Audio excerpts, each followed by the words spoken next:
It was the kind of news that makes theater lovers and TV fans collide in the same conversation. Outlander star Sam Heughan to play Macbeth at the RSC. For theater traditionalists, the RSC, the Royal Shakespeare Company, is sacred ground. It's where some of the greatest actors alive have cut their teeth on Shakespeare's most challenging roles. For Outlander fans, it was a rare chance to see their Jamie Fraser in an entirely different light. Macbeth is not just any part. He's a man consumed by ambition, driven to murder, spiraling into paranoia and madness. It's a role that demands physical stamina, vocal mastery, and a deep dive into the darkest corners of the human mind. And Sam seemed ready for the challenge. The preparation: building a king and a killer. In the months leading up to rehearsals, Sam's schedule was relentless. Between Outlander filming blocks, he dedicated himself to the craft of Macbeth. Voice and dialect coaching to balance Shakespearean verse with emotional clarity. Stage combat training, perfecting swordplay for the bloody battle scenes. Historical study, digging into the real Macbeth's life and the political turmoil of 11th century Scotland. Character work, dissecting every scene to track the slow decay of Macbeth's sanity. Interviews from that period show a mix of nerves and excitement. In one press piece, Sam admitted, "It's the role of a lifetime, but it's also the most intimidating thing I've ever attempted." Theater insiders whispered that he was taking it seriously. No vanity, no shortcuts. He wanted to prove he could hold his own alongside the RSC's seasoned Shakespeareans. The weight of expectation. With Sam's name attached, ticket sales spiked before a single line was spoken on stage. Press requests poured in from outlets that normally ignored classical theater. But the hype came with its own pressure. Some critics, and even a few RSC purists, questioned whether Sam's fame came at the expense of artistic purity. "Is he here because he's the best Macbeth," one columnist wrote, "or because he can sell out the house?"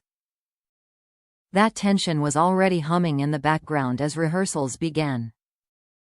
The rehearsal room. Those first weeks in the rehearsal room were electric. The cast was a mix of RSC veterans and younger actors eager to work alongside a household name. By all accounts, Sam threw himself into the process. He stayed late to run fight sequences. He worked scenes repeatedly to nail the rhythm of Shakespeare's iambic pentameter. He listened to feedback, sometimes too much, absorbing every note until the weight of them began to show. One assistant director described him as a sponge and a perfectionist, but also admitted, "You could tell he was carrying something else on his shoulders. He'd come in some mornings looking like he hadn't slept." The rumor storm rolls in. It started with a gossip column, a piece speculating about Sam's off-stage entanglements, based on blurry paparazzi shots and out-of-context quotes. Within days, the story snowballed. Old photos were dredged up. Past interviews were twisted to fit a narrative about secret relationships, jealousies, and drama that had nothing to do with Macbeth. Soon, every time Sam appeared for a press event to promote the play, the first questions weren't about Shakespeare. They were about the gossip. How do you respond to the rumors about your personal life? Is it true you've been seen with? What does your Outlander co-star think? He would smile, deflect, and steer the converse. Art versus distraction. By the midpoint of rehearsals, the mood in the company had changed. The work was still happening. Scenes were being shaped, costumes fitted, fight choreography tightened, but there was a shadow hanging over it all. An actor in the cast put it bluntly, "It's hard to rehearse a scene about Macbeth's moral collapse when, in the real world, your leading man is being dissected by the tabloids." The gossip wasn't just noise, it was starting to shape perception. Industry blogs speculated about whether the production could survive the PR circus. Social media fan accounts, meant to promote the show, became battlegrounds between those defending Sam and those tearing him down. The strain shows. In quieter moments, Sam confided to friends that he felt pulled in two directions. On one side was the role of Macbeth, a challenge he dreamed about, a chance to prove himself as more than just a television star. On the other side was the never-ending fight to keep his personal life from overshadowing the work. "I wanted people to see Macbeth," he reportedly said to a close friend, "not just Sam Heughan playing dress-up while the internet talks about his love life." By late rehearsals, his exhaustion was visible. He was still hitting his marks, still pushing through each scene, but the lightness, the thrill of discovery in the rehearsal process, was dimming. Backstage whispers. As opening night approached, a new kind of whisper began to circulate, not about his personal life, but about whether he would make it to the stage at all. Stage crew noticed he was taking longer breaks between scenes. Castmates exchanged glances when he stumbled over lines he had once delivered flawlessly. One assistant stage manager admitted, "We started having contingency conversations, not because he didn't care, but because he just looked worn down." The idea that Sam might step back before the curtain even Rose felt unthinkable. But so did the pace he was keeping. The week before previews, the company ran Act 1 straight through. Swords flashed, drums pounded, lines ricocheted around the high rehearsal ceiling. Sam entered as Macbeth with the bearing of a war hero, shoulders set, jaw steeled, but something in the eyes had changed. The heat was there, the focus drifted. In the "if it were done" soliloquy, he reached for a word he'd nailed 100 times. It didn't come. A pause. Another. The prompter offered the line. He recovered, finished the speech, and pushed on, but the crack had appeared. Actors notice cracks the way sailors notice clouds. During the break, the fight captain asked if he wanted to skip the broadsword sequence to save his knees. Sam smiled it off. "We need the blood," he said. "Shakespeare always needs the blood." The scene went fine. The man did not. Tuesday. The meeting. At noon, stage management slipped a white card onto Sam's script. 3 p.m., green room, check-in. No one said meeting, but everyone knew the code. The RSC runs on timing, and tact. 3 o'clock came. The artistic director, the show's director, company manager, fight captain, and Sam sat in a soft semicircle of chairs designed to look casual. The director opened with kindness. "You're doing magnificent work. We're all with you." The artistic director followed with pragmatism. "How are you, truthfully?" Sam turned the script over in his hands as if it were a passport that had carried him too far. "I'm prepared," he said. "I'm not sure I'm available."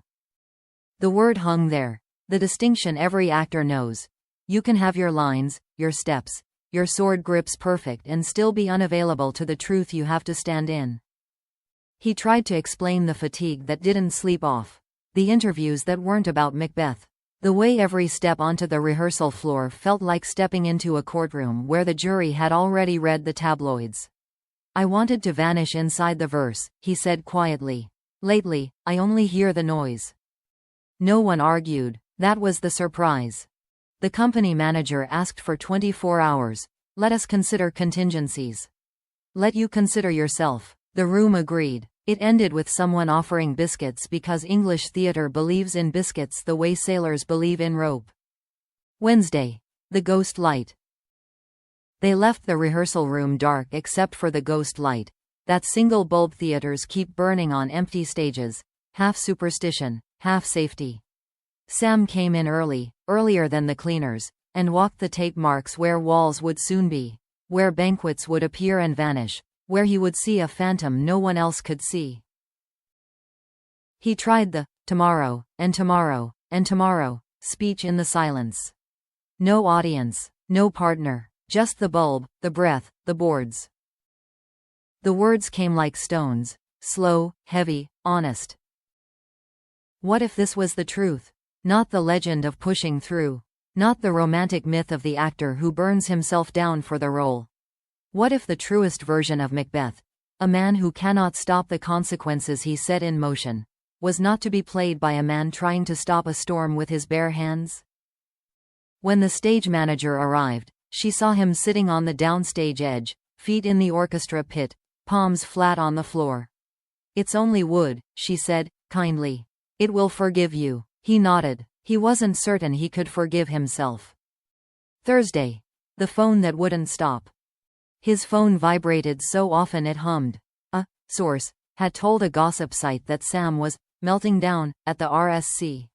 Another posted a grainy photo of him stepping out of rehearsal, face half hidden by a hood. A man going from one building to another treated like a weather event. The captions wrote themselves. Is Macbeth cursed? Outlander star cracks under pressure. Friends texted support. Strangers offered solutions. Some demanded explanations as if he were public property. He put the phone face down on a stack of quartos and tried a breathing exercise his dialect coach had taught him. In for 4, hold for 4, out for 6. The breath steadied. The hum did not. At lunch, his Lady Macbeth, fierce on stage, tender off, slid into the chair opposite and didn't speak. They ate in companionable quiet. Finally, she said, I can carry you for a while. He smiled at her with genuine gratitude. That's the trouble, he replied. I don't want anyone carrying me into this. Macbeth walks into his choices. And you, she said gently, get to walk out of yours. Friday morning. The call home. Before the final decision, he called home. The place that isn't a place so much as a voice that knows you from before you were anyone to anyone else. He explained the role, the work, the noise, the bone-deep tired that had stopped being about sleep and had become a kind of weather inside his head.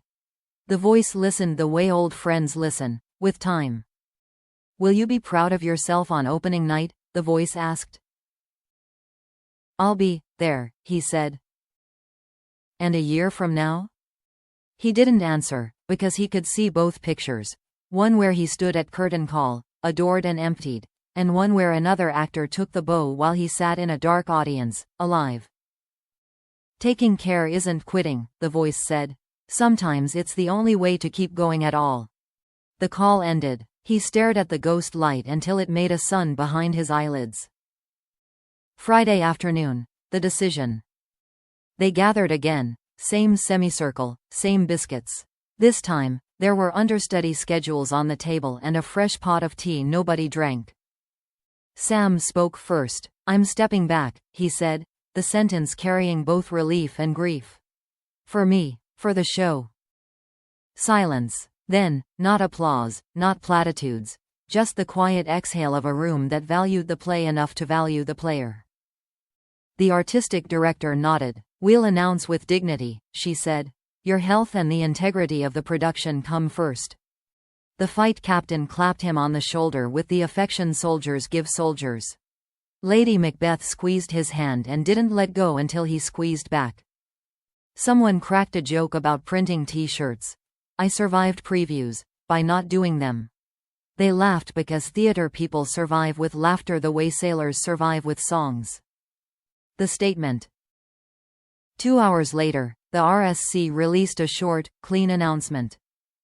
Due to fatigue and on the advice of the company, Sam Heughan will be stepping back from the role of Macbeth to prioritize rest and recovery. We remain deeply grateful for his contribution in shaping this production. Performances will proceed as scheduled with our exceptional company. No blame, no drama, professional, precise, humane. Sam posted a personal note minutes after. Macbeth is a dream role. I'm proud of the work we've done. I also have to listen when my body and mind ask for time. Thank you to the RSC, my castmates, and the audiences who were excited to see this. I hope to earn your patience, and your trust, by knowing when to pause. No defensiveness, no explanations beyond the necessary. A bow without a curtain. The aftermath. 2 audiences. The reaction split cleanly into 2 audiences. The theater audience, actors, directors, stage managers, understudies who have quietly saved countless shows, responded with understanding. They know the cost. Messages poured in. Proud of you. Right call. Health first, verse later. The celebrity audience, tabloids, gossip accounts, the subset of fandom addicted to speculation, spun their wheels. Burnout or heartbreak? Was pressure from rumors to blame? Did he cave? They wanted a villain. He gave them a boundary. Between those two spheres, a third audience formed. People who simply said good and went back to their lives. Boundaries normalize when enough people model them. The understudy rises. On Saturday, the company gathered for a final speed through with the understudy stepping into Macbeth. He'd been there all along, a shadow learning every step, a memory palace of lines behind his eyes. Understudies are the unsung insurance policy of theater, invisible until the moment they must be incandescent. He took the stage trembling, then steadied. Is this a dagger which I see before me? The tremble had become current. The company caught it, fed it, returned it. Theater is a relay. The baton moved hands without blame. Sam watched from the back of the house. Lady Macbeth found him in the dark and took his hand. They stood that way for the banquet scene, where Macbeth tries to toast without collapsing. He squeezed once, a Morse code for "you've got this." She squeezed back, "so do you."